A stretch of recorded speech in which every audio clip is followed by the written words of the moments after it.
First, I must say that as a National Assembly, whenever the issue of floods come up, as representatives, the first thing we do is for the representative to inform the nation through the lady who's leader of the Bayelsa Caucus. All came together and let the world know that Bayelsa is being submerged due to floods beyond the control of the state. Yeah. And they asked that a state of emergency be proclaimed in Bayelsa. Yeah. And the legislators constantly bring these motions. The federal government does respond. The issue is sometimes the responses are delayed. I have brought motions on floods, and NEMA responded. I just delivered relief materials for flood issues that happened about 2 months ago. But the federal government does respond, and I must give credence to NEMA, because in the past it could even take 4 or 5 months. But this new DG is trying to cope with so many issues on floods around the country that has been unprecedented, and they have a stretched budget. But I know the budget is not from NEMA; it's from the federal, federal government emergency fund. So right now, Nigeria's budget is actually stretched, but we have no option but to save our communities. The issues which are like what Mr. Henry had raised is to find a way to prevent it. To put some ways, we cannot prevent the floods, but we can mitigate the effects.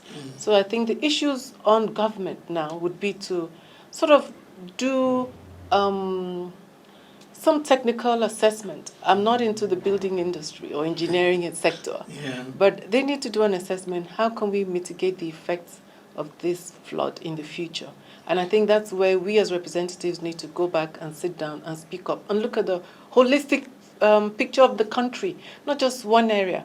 But what areas have been more prone to flooding? Kogi has been prone to flooding almost, and it's getting worse every year. It's been almost every time there's a flood, Kogi is badly hit.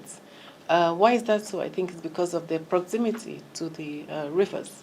And then, of course, now we see Delta, Anambra, southeastern states and the south-south, and then some offshoots of it in Plateau, another place. So it's been very hard. So we need to go back as a nation and look in and maybe redesign this prevention scheme, so that instead of resorting to just mitigating the effects of a natural disaster, do our best to prevent it. For instance, I know I've been into Taiwan for a lot of missions, legislative missions. And when we go to Taiwan, they have tsunamis almost every 2 years or every year or so.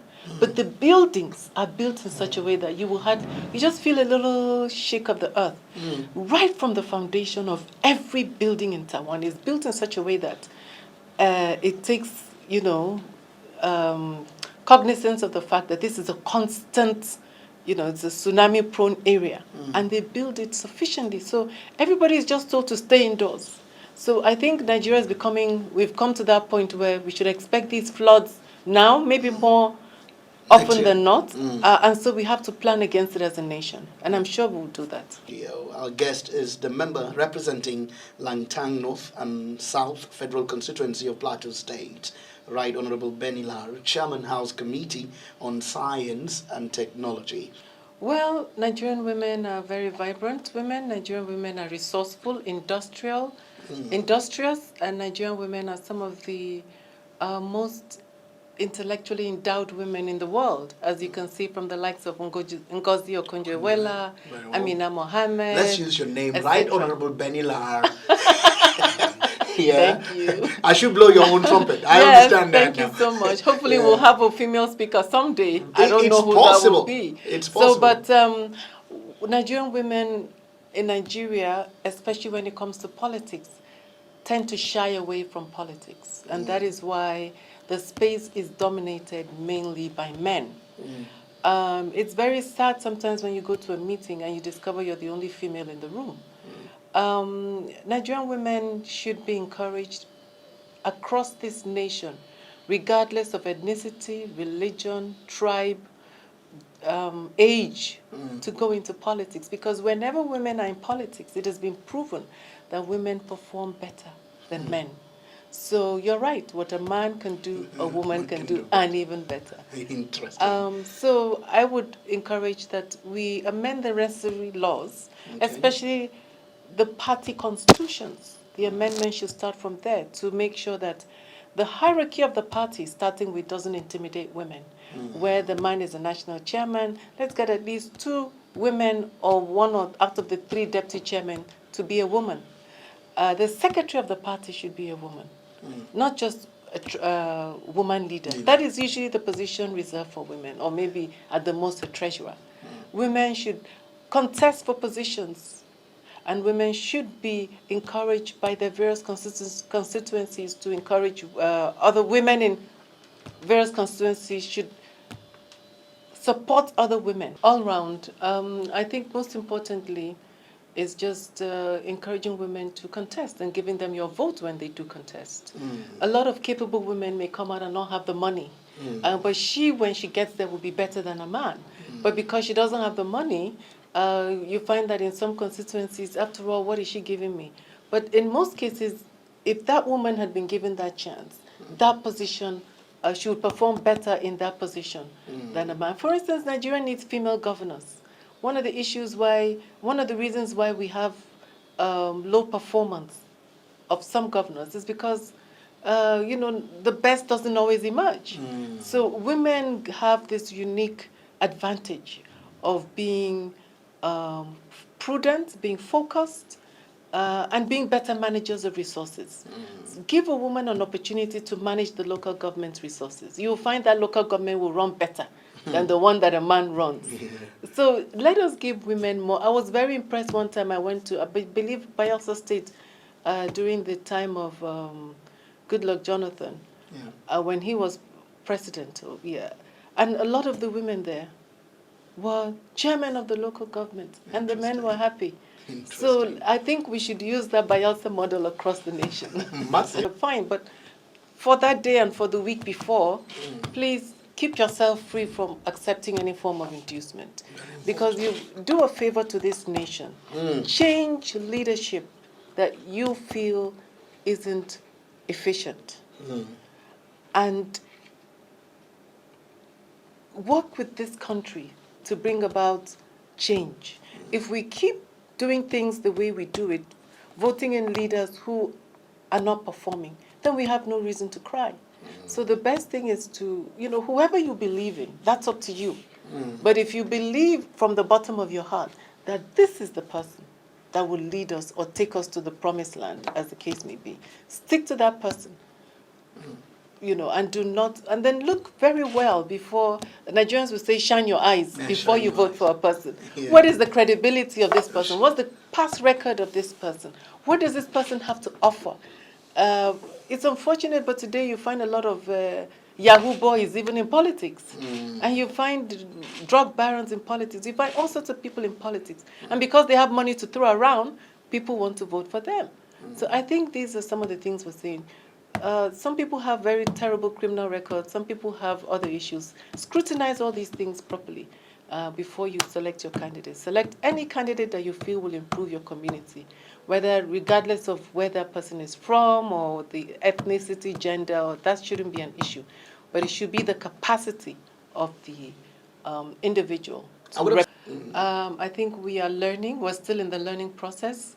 We're learning from our mistakes. I know for sure.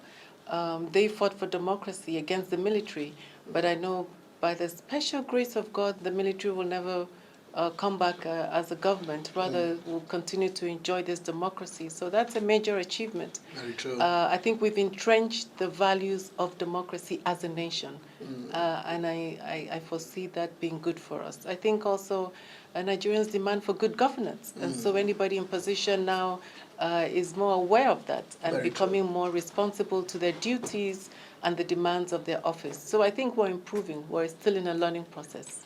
I'm looking out for is that in 2023, as we hope to have another government come through with some of the programs and manifestos that they want to run with, we will have that free, fair, credible, and peaceful. Thank you so much, Right Honorable Beni Lar, member, House of Representative. She is the chairman House Committee on Science and Technology, representing Lantang North and Lantang South Federal Constituency on the plateau. We appreciate you. Thank you very much for having me. Well, I think number one, those are executive privileges. I wouldn't know. Okay. Because I'm not in the executive. But I would expect that every bill that emerges from the National Assembly should, first of all, be scrutinized with the involvement of the National Assembly before asset is granted or turned down. But that wouldn't, that would be on a case-by-case basis. So I wouldn't be able to say. Keep trying. 08063963643 and reach us on HallowMace on radio. This particular edition, the Right Honourable member, Beni Lar, as she reacts to some of the issues that have to do with the 9th Assembly. In 72 days, we'll be stepping into 2023. And 2023 is an electioneering year. I'm hoping that February and March, some people will define some conversations, some more to say. More women are coming into politics and will be having the best of results. I know about the dividends of democracy, and we will talk some more from some of the constituencies that you have represented correctly, Lantang South, Lantang North. From the human development, we have quite a lot, except for me now that I'm doing cheap popularity on radio. I have an understanding. But quite a number of people would want to react to some of the impact you have made. And I'm hoping that at this point, while we begin to round up on our conversation today, would you think that 2023, Lantang South and Lantang North, they are ready for what we should be having in respect to using our PVC correctly? Because while you address the issues, someone has been challenged with so many things, and 1,000 naira is more than enough to help them change their opinion. What can we say to them? Yeah, I think we need a lot of enlightenment. People need to know traditional institutions, religious bodies,